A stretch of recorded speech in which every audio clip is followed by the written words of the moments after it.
أعوذ بالله من الشيطان الرجيم بسم الله الرحمن الرحيم ولا يأتونك بمثل إلا جئناك بالحق وأحسن تفسيرا الذين يحشرون على وجوههم إلى جهنم أولئك شر مكانا وأضل سبيلا ولقد آتينا موسى الكتاب وجعلنا معه أخاه هارون وزيرا فقلنا اذهبا إلى القوم الذين كذبوا بآياتنا فدمرناهم تدميرا صدق الله العظيم.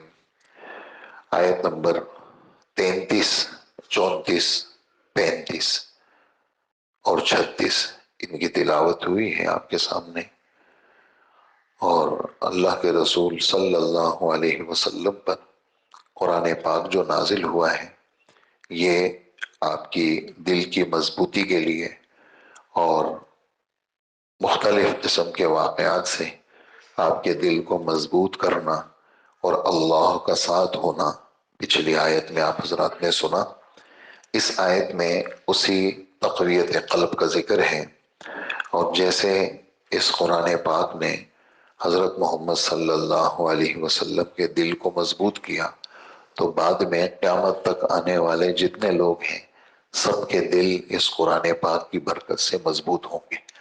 اور اللہ نے اس کلام میں یہ تاثیر رکھی ہے کہ جو بھی اس کو اخلاص کے ساتھ سینے سے لگائے گا، پڑھے گا، اللہ جل جلالہ اس کے لیے دل کی مضبوطی کا سامان کریں گے اور اس کی ہر مشکل کو اللہ پاک آسان کریں گے۔ یہ اللہ نے اس میں تاثیر رکھی ہے۔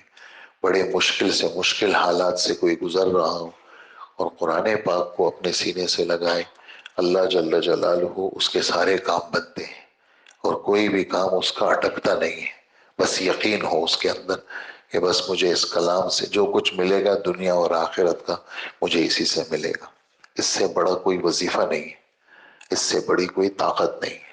یہ سیدھی سیدھی حدیث میں یہ الفاظ ہیں کہ بندہ اگر قریب ہونا چاہتا ہے، یعنی یہ میں صرف لفظی ترجمہ کروں گا اگرچہ اس کا مفہوم کچھ اور ہے لیکن اس کے لفظ میں بھی بڑی تاثیر ہے کہ بندہ اللہ کے قریب ہونا چاہتا ہے، کبھی وہ قریب نہیں ہو سکتا مگر اس چیز کے ساتھ وہ قریب ہوگا جو خود اللہ سے نکلی ہے۔ یہ الفاظ ہیں، اور پھر آگے ہے یعنی قرآن خود اللہ نے نکالی ہے، وہ اپنی صفت ہے، اللہ کی صفت اللہ نے پیش کی ہے، یعنی مخلوق نہیں ہے۔ قرآن پاک کے بارے میں ہم سب کا متفقہ عقیدہ ہے، قرآن پاک مخلوق نہیں ہے، قرآن اللہ کی صفت ہے۔ تو جو بھی قرآن پاک کو لگائے گا سینے سے اس کے سارے کام بنیں گے۔ غمگین ہونے کی ضرورت نہیں ہے، سوچوں میں پڑنے کی ضرورت نہیں ہے، ہوگا وہ جو اللہ چاہیں گے۔ آدمی سوچتا رہتا ہے پتہ نہیں کیا کیا اس کو شیطان پٹیاں پڑھاتا ہے، بیٹیوں کے بارے میں، بیٹوں کے بارے میں، اپنے بارے میں، بیوی کے بارے میں، گھر کے بارے میں، جائیداد کے بارے میں، پتہ نہیں کہاں کی کہاں وہ لگاتا ہے آدمی کو۔ تو اس کا ایک حل ہے صرف، یعنی قرآن پاک کے ساتھ جڑ جانا، قرآن پاک کی تلاوت کے ساتھ جڑ جانا، قرآن پاک کو وسیلے میں پیش کرنا۔ جیسے میں نے ایک دعا لمبی آپ کو بتائی تھی کہ یا اللہ میں آپ کا واسطہ، میں آپ کا بندہ ہوں اور میں آپ کے علاوہ کوئی نہیں ہے میرا، آپ کے بندے کا بیٹا ہوں، آپ کی بندی کا بیٹا ہوں، آپ کا فیصلہ مجھ پر نافذ ہے اور آپ جو ہے نا انصاف والے ہیں۔ میں اس نام کے طفیل، جو نام آپ نے کسی نبی کو بتایا، جو نام آپ کے پاس عالم الغیب میں ہے، جس نام کی وجہ سے آسمان کھڑے ہیں، جس نام کی وجہ سے سمندر ہیں، جس نام کی وجہ سے درخت ہیں، جس نام کی وجہ سے سورج کھڑا ہے، جس نام کی وجہ سے جو نام آپ نے آدم علیہ السلام پہ اتارا، نوح علیہ السلام پہ اتارا، ابراہیم علیہ السلام پہ اتارا، عیسیٰ علیہ السلام پہ اتارا، موسیٰ علیہ السلام پہ اتارا، محمد صلی اللہ علیہ وسلم پہ اتارا، تورات میں اتارا، انجیل میں اتارا، زبور میں اتارا، قرآن ایک لمبی دعا ہے 4-5 صفحوں کی۔ یا اللہ ان سب ناموں کے طفیل ایک بات مانگتا ہوں آپ سے، وہ کیا؟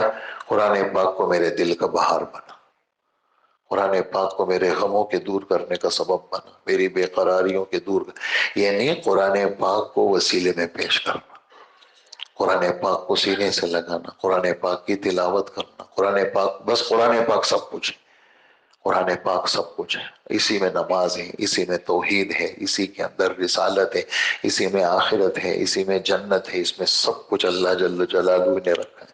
بس یقین کے ساتھ اس کو پڑھنا، سمجھے نا. اور کبھی کبھار شروع میں کچھ نہیں ہوگا، آپ کہتے ہیں یار کچھ ہو ہی نہیں رہا، امام صاحب نے تو اتنا زور سے بتایا کچھ ہوا نہیں، تو شروع میں کچھ نہیں ہوگا. ہر چیز میں امتحانات ہوتے ہیں. بندے کی مضبوطی کے دیکھا جاتا ہے کتنا مضبوط ہے یہ. تو جب بھی آدمی کہے گا کہ بس اسی میں ہے، تو بس پھر اللہ پاک راستے کھولیں گے، پھر اللہ کہیں گے بس اب یہ ادھر ادھر نہیں ہوگا. تو اس لیے ادھر ادھر ہونے کی ضرورت نہیں ہے. یہ آسمان سے ملی ہوئی ایک ہدایت ہے، اس کے ساتھ جڑنے کا حکم ہے. اسی کا فرما رہے ہیں کہ یہ کافر آپ کے پاس کتنے ہی عجیب سوال لے کے آئے. ابھی ہمارا درس شروع ہوا جو آج کا سبق ہے، یہ کافر آپ کے پاس کتنا ہی مشکل سوال لے کے آئے، ہم بالکل ٹھیک ٹھیک جواب دے دیتے ہیں اور بہت اچھی تفسیر بیان کر لیتے ہیں، آپ کے دل کو مضبوط کر لیتے ہیں. ورنہ تو دل تو ادھر ادھر ہو جاتا ہے. دل تو آدمی کے سوچوں میں ایسا گر گیا کہ بس ختم. آدمی کہتے ہیں مجھ سے بڑا بیمار کوئی نہیں ہے، حالانکہ تندرست ہے. تو چاروں طرف سے اس پہ بیچارے کے پہ تسلط ہوتا ہے، وہ بالکل جو ہے نا گر جاتا ہے. تو جب یہ قرآن کو لے لیتا ہے اور کہتا ہے کہ بس اسی میں ہے، بس جو کچھ بھی ہے یہ سرچشمہ ہدایت ہے اور میری ہر چیز قرآن میں ہے، اور بس میں تو اس کو چھوڑوں گا نہیں. دیکھیں سارے کام شیطان کروائے گا، شیطان کہے گا یہ بھی کر لو یہ بھی کر لو، قرآن نہیں پڑھوائے گا. جہاں قرآن کے پڑھنے کا موقع آ جائے، کبھی کبھار یہ رات کو نیند نہیں آتی، بالکل نہیں. 2 بج گئے یہ نیند نہیں آ رہی. اور بالکل ایسا ہے کہ حشاش بشاش 9 بجے سونے والا آدمی 10 بجے سونے والا آدمی، نیند ہی نہیں آ رہی. جہاں تلاوت شروع کی وہاں فوراً نیند آ جائے گی، اس لیے کہ وہ نہیں چاہتا شیطان کہ یہ قرآن پڑھے. وظائف پڑھ لیے جی، سارے کام کر لیے، نہیں نیند نہیں آ رہی، بالکل طبیعت ایسی حشاش بشاش. حالانکہ جو ہے وہ اب تک نیند کے 4-5 گھنٹے ہو جاتے، کیوں نیند نہیں آ رہی؟ جہاں تلاوت شروع کی ایک دم جو ہے وہ نیند آ جائے گی، ایک دم ادھر ادھر ہو جائے گا. جو ہے وہ جو چیز مسلط ہوتی ہے وہ چیز دفع ہو جاتی ہے. تو یہ چیزیں سچ ہیں، جو غیب کے اندر چیزیں موجود ہیں، جو انسان کے لیے دشمن ہیں اور انسان کے لیے مشکلات کا باعث ہے، یہ ختم ہوگی قرآن سے. کس سے ختم ہوگی بھائی؟ ان باتوں کو یقین کے ساتھ لیں، ان باتوں کو ایسا نہ لیں، ان باتوں کو یقین کے ساتھ لیں. یہ دکان چلتی ہوئی دکان ہے اور دن کے اندر جو ہے نا 10 لاکھ روپے کی سیل ہے، اور جی بیٹھ گیا میں بس آج تو ہر حالت میں ہوگا، اس میں اتنا یقین نہیں ہے جتنا تلاوت میں یقین ہونا چاہیے کہ اس قرآن میں اللہ جل جلالہ نے بڑی تاثیر رکھی ہے، اور اس میں اللہ پاک نے رکھا ہے، یقینی طور پر رکھا ہے. تو آپ کے پاس جتنے بھی مشکل سوال یہ لوگ پیش کریں تو ہمارے پاس اس کا ٹھیک ٹھیک جواب ہم آپ کو دیتے ہیں اور بڑی اچھی تفسیر کرتے ہیں ہم آپ کے سامنے. لیکن یہ کافر لوگ جو ہیں ان کو ابھی پتہ نہیں ہے، یہ تو اپنے نشے میں ہیں. ہاں ان کا نشہ اترے گا موت کے اوپر، جب موت میں مناظر دیکھیں گے پھر کہیں گے کہ ہمیں واپس بھیجے، تو پھر واپس نہیں جا سکتے. تو جب یہ قیامت کا دن ہوگا، ہمارے نبی حضرت محمد صلی اللہ علیہ وسلم فرماتے ہیں لوگوں کی قسمیں بنیں گی. ان قسموں میں سے ایک قسم جو ہے نا کافروں کی ہوگی، جن کو دوزخ کی طرف گھسیٹ کر لایا جائے گا. اور کچھ لوگ جو ہے وہ یعنی کیسے چل رہے ہوں گے؟ کچھ پاؤں پہ چل رہے ہوں گے، کچھ گھٹنوں کے بل ہوں گے، کچھ ایسے چل رہے ہوں گے اللہ اکبر کہ وہ چہرے پہ چل رہے ہوں گے. کافروں کو گھسیٹا جائے گا، اور جیسے ہم آپ جو ہے نا وہ چپل پہنے ہوئے بھی ہو پھر بھی پتھروں سے اپنے کو بچاتے ہیں، کانٹوں سے بچاتے ہیں. اور جب چپل نہ ہو تو پھر تو ہم اس فرش پہ بھی نہیں چل سکتے. ہم کہتے ہیں یار کوئی چھالیاں نہ آ جائے، کوئی جو ہے نا کنکر نہ آ جائے، یار پاؤں زخمی ہو جائے گا. ہم تو چپل پہ موضوع میں بھی ہمیں ڈر لگتا ہے، چپل میں کے اندر ہم پتھروں سے بچتے ہیں. تو حضرت ابو ہریرہ رضی اللہ عنہ سوال کرتے ہیں کہ اللہ کے رسول یہ چہروں کے بل کیسے چلیں گے؟ یہ بات مطلب ہمارے رب نے تو فرمائی ہے، مطلب ہمیں یقین ہے، لیکن چلیں گے کیسے؟ حضور صلی اللہ علیہ وآلہ وسلم نے جواب دیا وہ اللہ جو پاؤں پہ چلا سکتا ہے وہ اللہ چہروں کے بل پہ بھی چلائے گا. ٹھیک ہے، ایک جواب. دوسرا فرمایا کہ جیسے پاؤں پر چلنے کی وجہ سے آدمی پتھر کانٹا ان چیزوں سے اپنے کو بچاتا ہے، ایسے ہی چہرے پہ بل یہ چلے گا اور اس میں بھی یہ کانٹے اور اس سے اپنے بچانے کی کوشش کرے گا. تو کیسے بچے گا؟ یعنی چہرہ تو سب نازک چیزیں، یہ آنکھ نازک ہے، یہ پیشانی، یہ ناک، یہ رخسار، یہ تو سب نازک چیزیں، اس پہ اپنے کو بچائے گا کیسے؟ تو ایک یہ ذلت کہ چہرہ، دوسرے جو ہے وہ چہرے پہ کچھ ہوگا نہیں، کوئی سپورٹ نہیں ہوگا، جیسے کوئی چیز چڑھا دے آدمی کہ بھئی چہرے پہ چلنے چلو یار کچھ چڑھا دو، وہ بھی نہیں ہوگا۔ تو یہ اللہ جل جلالہ ان کو سزا دیں گے کافروں کو، جو آج یعنی نہیں مان رہے، لیکن کل ان کا یہ حشر ہوگا۔ ان کی جگہ بھی بری ہے اور ان کا راستہ بھی برا، ان کی جو جگہ ان کے لیے دوزخ مقرر ہوئی ہے یہ بہت بری ہے۔ وجہ کیا ہے؟ یہ گمراہ ہو گئے اور انہوں نے نبیوں کی بات کو نہیں مانا۔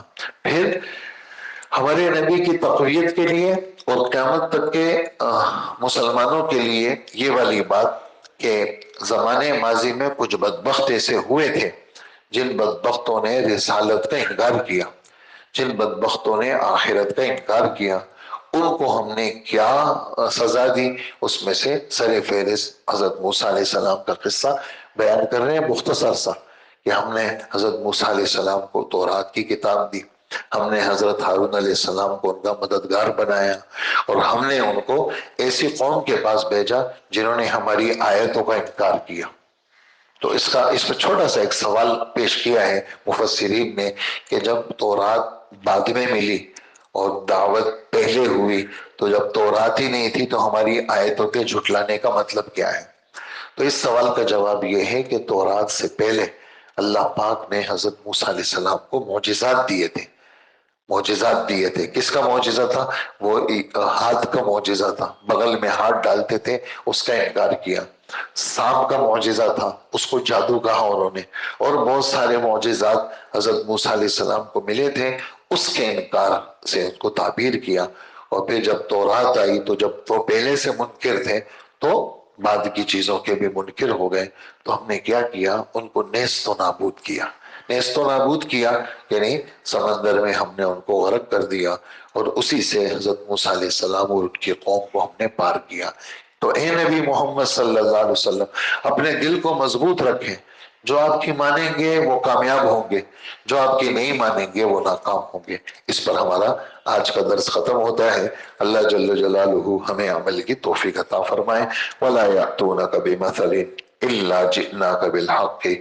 جب کبھی یہ لوگ آپ سے جس قسم کا عجیب سا سوال کرتے ہیں تو ہم اس کا ٹھیک ٹھیک جواب اور اس سے زیادہ وضاحت کے ساتھ دے دیتے ہیں۔ تفسیر کا ترجمہ کر رہا ہوں، ٹھیک ٹھیک جواب کا ترجمہ، حق کا ترجمہ کر رہا ہوں، ہم ٹھیک ٹھیک جواب دے دیتے ہیں۔